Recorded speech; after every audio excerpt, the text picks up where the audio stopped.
네, 안녕하세요. 의지의 퍼포머입니다. 오늘 이제 컨텐츠 내용은 그로스 해킹에 대한 내용을 조금 다뤄보려고 하는데요. 그로스 해킹이란 무엇인지, 그리고 PMF, 이제 용어 정리를 해보려고 하는데, PMF와 OMTM에 대해서 한번 알아보려고 합니다. 그래서 이제 앞으로 쭉 이어질 그로스 해킹 시리즈를 기대해 주시면서 한번 시작해 보도록 하겠습니다.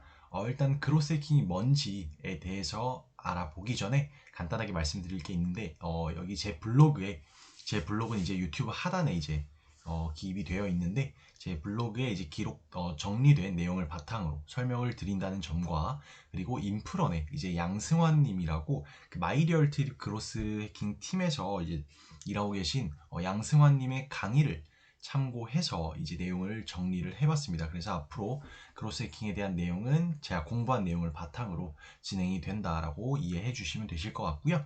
자, 그럼 이제 크로스 해킹이 뭔지에 대해서 한번 알아보겠습니다. 일단 크로스 해킹은 처음에는 이제 가난한 스타트업에서 시작이 되었습니다. 대표적으로 뭐 한메일, 드롭박스, 인스타그램의 이제 이제 인스타그램 초창기, 그럴 때 이제 그런 사례들이 많이 인용이 되면서 그로스 해킹을 설명을 하게 되는데요. 왜 그러면은 가난한 스타트업에서 시작이 됐나라고 봤을 때, 일단은 스타트업의 특징이라고 하면은 리소스가 부족하죠.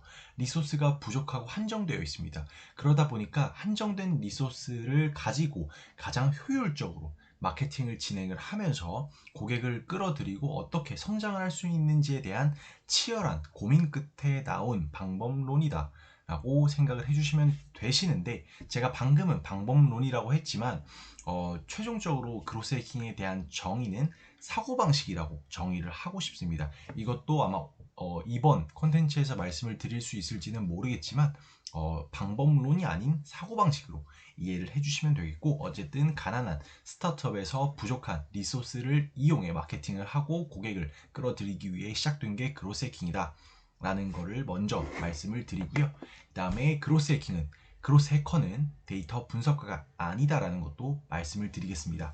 그로스 해커는 물론 데이터 분석도 진행을 합니다. 데이터 분석도 진행을 하지만 뭔가 이러저러한 데이터 분석을 하기 위한 툴들을 먼저 익히는 게 목적이 아니라, 빠르게 가설을 세우고 실험하고 검증하고 피드백 받은 걸로 통해서 다시 개선하고 가설을 세우고, 이런 루프를 빠르게 반복하는, 어떻게 보면 진짜 행동하는 사람이라고 볼 수 있는 거죠. 데이터만 붙잡고 있는 게 아니라 우리 고객이 지금 무엇을 원하는지, 왜 사람들이 여기서 이탈을 하고 우리가 성장하기 위해서는 어떤 지표를 봐야 되는지에 대한 종합적인 설계를 하고 분석하고 실행하는 그런 사람들이 그로스 해커라고 볼 수 있겠습니다. 그래서 그로스 해커의 이제 사이클은, 처음에 우리가 결국 성장이라는 것을 이루기 위해서 무엇을 해야 되는지에 대해서부터 시작을 하게 됩니다. 그래서 어떤 걸 해야 되냐고 봤을 때 어떤 지표를 설정을 하게 되는데요. 그 지표를 설정을 하게 되고, 이 지표를 성장시키면은 우리 서비스가 전체적으로 성장한다라는 궁극적인 가설이 있습니다. 그러면 이 지표를 성장시키기 위해서는 어떤 가설을 세워야 될까? 즉, 뭐 어떤 A라는 행동을 하면은 이 지표가 성장할 것이다. B라는 행동을 하면은 이 지표가 성장할 것이다. 라는 가설들을 세우고, 그 가설들을 빠르게 고객을 통해서 검증하고 실험하는 겁니다. 즉, 목표 수립, 그 다음에 가설을 세우고, 그 다음에 이를 테스트 하면서 검증을 진행을 하게 되고요. 목표를 정하고 가설을 세우고 테스트로 검증을 하면은, 그 다음은 이제 피드백이 진행이 되게 됩니다. 어떤 결과가 있겠죠. 여기서 이제 데이터 분석이 필요한 건데요. 피드백하고 이제 이거를 반영하는 과정을 거치죠. 뭐 어떤 예를 들어서 버튼을 두고, 이 버튼과 A 버튼과 B 버튼이 있을 때 어떤 버튼이 더 클릭률이 좋은지, 아니면 전환하는 데 있어서 어떤 버튼이 더 유효한지를 가설을 세우고 검증을 통해서 이제 피드백, 즉 A가 더 유효하다라는 거를 분석을 통해서 알아내죠. 클릭률이 더 높다던가 아니면 전환율이 더 높다던가, 이런 식으로 이제 하면은 반영을 한 다음에, 그 다음 목표를 세웁니다. 즉 궁극적으로 우리가 정한 궁극적인 목표, 즉 서비스의 성장이라는 걸 이루기 위해서 어떤 이 지표를 개선시키면은 궁극적으로 서비스가 성장할 거라는 가설을 세우고, 이 가설을 검증하기 위해서 지표를 성장시키고요. 그 지표를 성장시키는 목표를 세우고, 그걸 이루기 위한 가설을 세우고, 테스트, 피드백, 반영, 목표, 가설, 이런 식의 루프를 빠르게 실행하면서 궁극적으로 서비스를 성장시키는 사람들을 그로스 해커라고 합니다. 이 과정에서 물론 데이터 분석도 필요하겠지만 파이썬, R, 아니면 이러저러한 툴, 통계학 등등 다 알면 좋죠. 알면 좋지만 진짜로 그로스 해커한테 필요한 거는 이런 것들이 아니라는 거죠. 결국에는 오히려 마케터에 더 가까우며 빠르게 고객 관점에서 고객을 대상으로 실험을 하고 이를 반영하고 목표를 세우고 가설을 세우고 테스트를 하고 피드백을 반영하고 이런 루프들을 빠르게 실행할 수 있는 행동가라고 볼 수 있겠습니다. 그리고 이런 식으로 서비스를 성장시키겠다는 마인드셋이 그로스 해킹이라고 저는 생각을 합니다. 자, 그럼 이제 그로스 해킹이 뭐냐 말씀을 드렸죠. 목표를 정하고 가설을 세웁니다. 그리고 이 가설을 검증하기 위한 테스트를 진행을 하고요. 테스트를 통해서 얻은 피드백을 반영하는 그런 작업을 매우 빠르게 거치는 사람들이 그로스 해커, 토대로 이제 서비스를 성장시키는 사람들이 그로스 해커고요. 그로스 해킹은 이런 과정들을 그로스 해킹이라고 말을 합니다. 자, 그래서 그로스 해킹을 하기 위한 태도에 대해서 한번 알아보도록 하겠습니다. 일단은 고객과 시장을 이해를 해야 됩니다. 고객과 시장을 이해를 해야 되는데 시장이라는 거는 결국에는 현재 우리 고객과 우리 고객이 될 수도 있는 잠재 고객이 합쳐진 것을 시장이라고 합니다. 그래서 결국에는 고객과 시장 같은 말이죠. 이 시장이라고 통칭하겠습니다. 이 시장을 이해하고, 그리고 이제 데이터도 이제 올바르게 이 시장을 이해해야 거기서 의미 있는 인사이트를 뽑아낼 수 있겠죠. 그래서 일단은 고객과 시장을 이해하는 일을 먼저 해야 하고요. 항상 근거를 통해 결정을 해야 합니다. 즉 정량적인 데이터와 정성적인 지표인 설문조사나 고객 인터뷰 등이 있는데, 이런 근거, 이런 데이터들을 기반해서 결정을 내려야 합니다. 이러한 지표들이 내가 원하는 방향과 다르다고 해서 무시하고 그냥 내가 생각한 대로 진행을 하게 된다면 결국에는 성장할 수 없게 될 것입니다. 왜냐하면 데이터는 명확하게 나와 있고 결코 거짓말을 하지 않는데, 뭔가 가설도 완벽했고 테스트하는 상황도 완벽했고 그런 결과 수집에 대한 것도 전혀 문제가 없는데 단지 내가 원하지 않는다는 이유로 데이터를 외면한다? 이렇게 하면은 성장할 수 없죠. 결국 고객이 원하는 것을 하지 않는다라는 의미고, 고객이 원하지 않는 것을 하게 되면은 성장할 수 없는 건 자명한 사실입니다. 그래서 항상 데이터라는 근거를 토대로 결정을 해야 되고요. 그리고 세 번째는 그로스 해킹은 성장을 위한 모든 것이다 라는 거죠. 즉 여기서 퍼포먼스 마케팅과 헷갈리시는 분들이 조금 계실 수 있어서 말씀을 드리면은 그로스 해킹은 퍼포먼스 마케팅보다 더 큰 개념이라고 볼 수 있어요. 왜냐면은 가설을 검증하는 단계에서 어떤 소재나 어떤 기능이나 그런 것들을 검증하는 단계에서 고객의 유입을 이끌어 오려면은 퍼포먼스 마케팅, 디지털 온라인 마케팅 시장에서 퍼포먼스 마케팅만 한 게 없거든요. DA 광고, SA 광고, 그런 여러 배너 광고, 여러 유튜브 광고 등을 토대로 이제 고객을 이끌어오고, 고객을 이끌어온 상태에서 어떤 테스트를 진행을 할 수가 있기 때문에 퍼포먼스 마케팅은 그로스 해킹과 같은 동일선상이 아니라 그로스 해킹 안에 속해 있다고 볼 수 있겠습니다. 그래서 성장을 위한 모든 것이기 때문에 마케팅 활동뿐만 아니라 제품의 기획, 제작 단계에도 참여를 하게 되고요. 어떤 가격을 정한다던가 뭔가 제품에 뭔가를 추가한다던가 아니면 또 뺀다던가 하는 거에 있어서 모든 전 과정 경영 전반에, 제품 전반에 또는 서비스 전반에 그로스 해킹이 적용이 될 수 있다라는 것입니다. 그래서 퍼포먼스 마케터 역시 그로스 해킹적인 마인드, 사고방식을 장착을 하고 광고를 집행하는 데 있어서도 빠르게 가설을 세우고 검증하고 피드백을 받아서 데이터를 근거로 수정하고 다시 광고를 돌려서 결국에는 성과를 만들어내는 그런 퍼포먼스 마케터가 되어야 되기 때문에 저는 그로스 해킹을 공부한다고 볼 수 있겠습니다. 자, 그럼 일단 그로스 해킹이 무엇인지에 대해서 알아봤고요. 시간을 보니까 일단은 OMTM은 나중에 하는 게 좋을 것 같아서 일단 PMF, 용어 중에서 가장 중요하고 먼저 소개된 PMF에 대해서 설명을 하겠습니다. 자, 일단 PMF란 프로덕트 마켓 핏이라고 해가지고 내 제품이 시장과 맞는지를 이제 시장과 맞는지, 시장에서 원하는지를 측정하는 기준을 이제 PMF라고 하게 됩니다.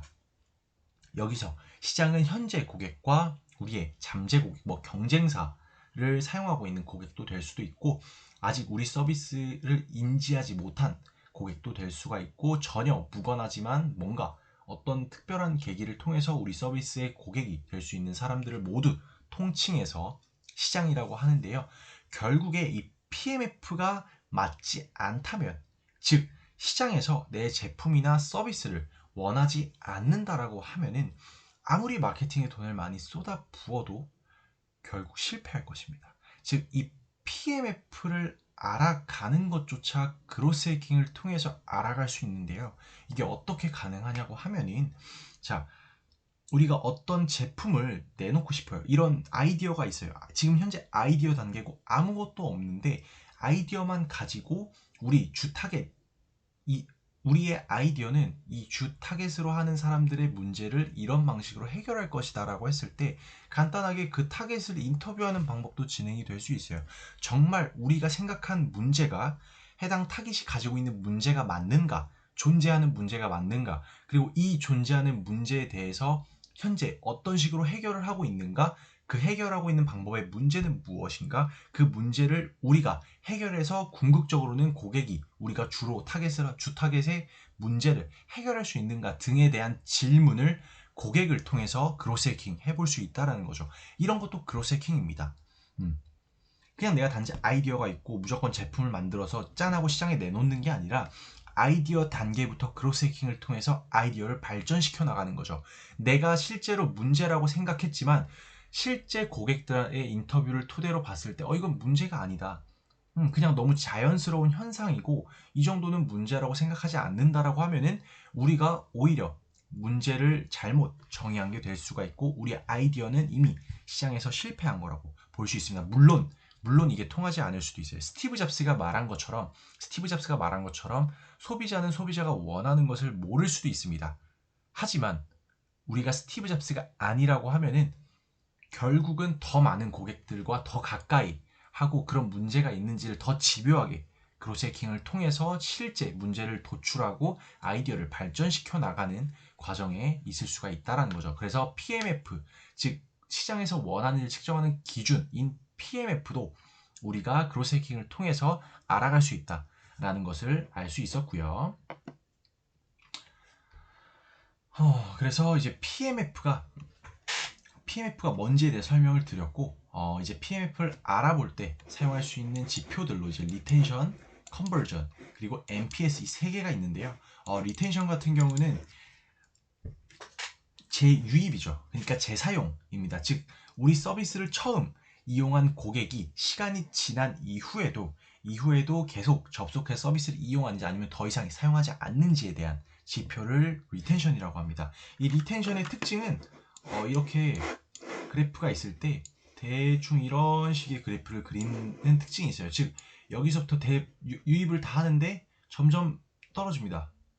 떨어지다가 어느 정도 완만해져서 이 정도 지점에서 이제 유저들의 리텐션이 유지가 되는 거죠. 즉 여기서부터 이만큼은 이제 이탈한 고객이고 이 지점에서부터 이제 이 지점에 있는 유저들이 이제 사용하는 진짜 리텐션이 사용하는 유저들인데 만약에 서비스가 시장에서 PMF에 맞지 않다라고 하면 서비스가 PMF와 일치하지 않는다라고 하면은 이 완만해지는 부분 없이 계속해서 떨어질 것입니다. 계속해서 떨어지다가 결국 0에 수렴하고 아무도 사용하지 않는 서비스가 되겠죠. 이런 식으로 이제 리텐션 지표를 이용을 해서 우리 서비스가 시장과 일치하는지 일치하지 않는지를 볼 수가 있고요. 그리고 컨버전, 전환입니다. 전환은 결제를 이게 다 다양하겠지만 대부분 결제를 전환 지표로 삼는데요. 이 컨버전이 진행이 됐을 때 결제를 하는 비율, 결국에는 서비스는 돈을 벌어야 계속 생존할 수 있기 때문에 전환을 하는 비율이 얼마나 되는지를 나타내게 됩니다. 즉 인지 단계를 100%라고 했을 때 여러 단계를 거쳐서 전환되는 비율이 얼마인지 5%인지 10%인지 15%, 20%인지를 따라 우리 제품이 PMF와 맞다라고 판단을 할 수가 있는데요. 이 절대적인 수치는 우리 서비스를 유지시키기 위한 최소한의 이제 임계점을 지정을 하면 좋겠죠. 예를 들어서 우리 서비스에 뭐 개발자가 10명이고 디자이너가 5명이고 뭐 기획자가 3명이고 마케터가 2명이다 라고 했을 때 이들의 한 달 월급이 뭐 예를 들어서 한 8천 한 1억 정도 된다고 할게요. 이들의 한 달 월급의 총액이 1억은 좀 너무하네. 1억은 좀 넘어가고 한 5천만 원 정도라고 할게요. 5천만 원 정도라고 했을 때 최소 한 달에 5천만 원 내가 못 가져간다고 해도 이것저것 다 떼고 최소 5천만 원은 벌어야 5천만 원어치의 전환이 일어나야 우리 서비스가 현재 PMF를 충족하고 있구나라는 것을 알 수가 있겠습니다. 그래서 컨버전 지표를 이용해 볼 수도 있겠고요. 그리고 NPS라고 해가지고 Net Promoter Score라고 해서 우리 제품이나 서비스를 주변에 얼만큼 추천할 건지에 대한 질문에 대한 답변으로 이제 0점부터 10점까지 총 11개의 기준을 가지고 점수를 매기게 합니다. 그래가지고 0점부터 6점까지는 추천 안함이고 7점부터 8점은 수동적 추천이라고 해서 자발적으로 내가 막 너무 좋아서 추천을 하진 않지만 뭐 그래도 나쁘지 않아. 뭐 어떤 특별한 이벤트가 있으면 추천할 의향이 있어. 추천할 수동적 추천이고요. 9에서 10점은 이제 매우 추천이라고 해서 너무 만족하고 추천하는 것을 이제 추천하는 그런 단계로 이제 점수로 나눈 것이 이제 NPS라고 합니다. 그래서 이 NPS를 계산을 해서 이제 우리 서비스에 대한 PMF를 또 알아볼 수가 있고요. 자, 이제 시장에서 PMF가 맞지 않아요. 맞지 않다는 건 시장에서 원하지 않는다라는 거죠. 자, 그러면은 이때 무엇을 하지 말아야 하는지를 한번 알아보도록 하겠습니다. 일단 우리 제품이 위에 뭐 리텐션이나 컨버전이나 NPS나 이런 것들을 토대로 우리 제품이 시장이 원하지 않는 제품이나 서비스라는 걸 알게 됐습니다. 그럴 때 어떻게 해야 될까요? 첫 번째는 하지 말아야 될 걸 하지 않는 것이 가장 중요합니다. 그럼 하지 말아야 될 걸 한번 알아보도록 하겠습니다. 자, PMF를 개선하기 위해 무엇을 하지 말아야 할까라는 걸 봤을 때 브레인스토밍과 새로운 기능을 추가하는 것, 그리고 리텐션이나 컨버전 지표를 개선하는 것 등을 하지 말아야 합니다. 그럼 왜 이걸 하지 말아야 될까요? 라는 걸 설명해 보도록 하겠습니다. 자, 브레인스토밍은 하지 말아라 라는 거는 브레인스토밍이라는 거는 결국 고객이 없이 우리 내부 구성원들의 상상력으로 고객을 특정하고 문제를 도출하고 기능을 추가하는 그런 일련의 아이디어를 만들어 나가는 작업을 브레인스토밍이라고 하죠. 하지만 이미 우리의 브레인스토밍을 우리의 상상으로 만들어낸 제품이 시장에서 원하지 않는다라는 것을 알게 됐는데도 이걸 다시 반복한다라는 거는 그렇죠. 잘 될 수가 없겠죠. 상상해서 안 됐는데 거기에 또 상상을 덧붙인다? 이건 말이 안 됩니다. 그래서 브레인스토밍 하지 말아야 되고요. 그리고 새로운 기능을 추가하는 것도 브레인스토밍을 하지 않는 것의 연장선이라고 볼 수 있는데요. 왜냐하면은 브레인스토밍은 이제 상상만 해서 아이디어를 만들어내는 건데 새로운 기능은 그 아이디어를 실현시키는 거예요. 그럼 똑같겠죠. 고객이 이미 우리가 핵심적으로 고객의 문제라고 정의하고 이 문제를 해결할 수 있는 기능을 내놨는데도 불구하고 시장에서 선택을 받지 못했는데 거기에 어떤 기능을 덧붙인다? 과연 이게 고객이 원하는 걸까요? 모릅니다. 그렇기 때문에 하지 말아야 되는 거죠. 괜히 리소스만 더 낭비하는 거죠. 세 번째로는 리텐션이나 컨버전 지표 등을 개선하려고 하는 행동입니다. 이 리텐션이나 컨버전 지표들은 PMF가 일치하는지에 따라서 측정할 수 있는 보조 지표지 이 지표의 개선이 서비스의 성장을 의미하진 않거든요. 그리고 리텐션이나 컨버전 같은 경우에는 이벤트를 진행을 하고 마케팅을 진행을 하면은 좋아질 수 있는 지표들입니다. 즉 결국에는 제대로 된 내 서비스에 제대로 된 문제를 특정하고 이걸 개선하지 못한 채 단순 지표만을 개선하기 위한 잘못된 행동을 할 수 있다는 거죠. 리텐션 같은 경우는 들어오시면은 뭐 얼마 할인해 준다 라던가 어떤 쿠폰을 준다라는 거고, 컨버전도 비슷한 맥락에서 지금 결제하면 1+1이다. 이런 것들을 토대로 지표를 개선을 할 수 있겠지만, 정말 그게 우리 서비스가 PMF에 맞춰간 행동인가라고 봤을 땐 전혀 아닌 거죠. 그죠? 그렇기 때문에 PMF가 맞지 않았을 때 하지 말아야 할 것은 브레인스토밍, 그리고 새로운 기능을 추가하는 것, 그리고 리텐션이나 컨버전 등의 지표를 개선하기 위한 행동들을 하지 않아야 합니다. 자, 그러면은 PMF를 개선하기 위해서는 무엇을 해야 할까요? 라고 봤을 때는 결국 고객한테 가야죠. 나가서 고객을 만나서 우리가 실제로 이런 아이디어가 있고 이런 서비스가 있는데 한번 사용해 보시고 어떤 불편함이 있는지를 알려주세요. 또는 정말 우리가 생각하고 있는 문제가 우리가 현재 해결하려고 하는 방식으로 해결하는 게 최선인지를 고객한테 물어볼 수도 있겠고, 이런 질문을 토대로 실제 우리 서비스가 PMF에 어떻게 PMF를 맞춰야 하는지 등의 인사이트를 얻을 수 있겠습니다. 그래서 결국은 고객한테 돌아가는 게 첫 번째라고 볼 수 있겠네요. 네, 그러면은 오늘은 여기서 마무리를 해보도록 하겠습니다. 감사합니다.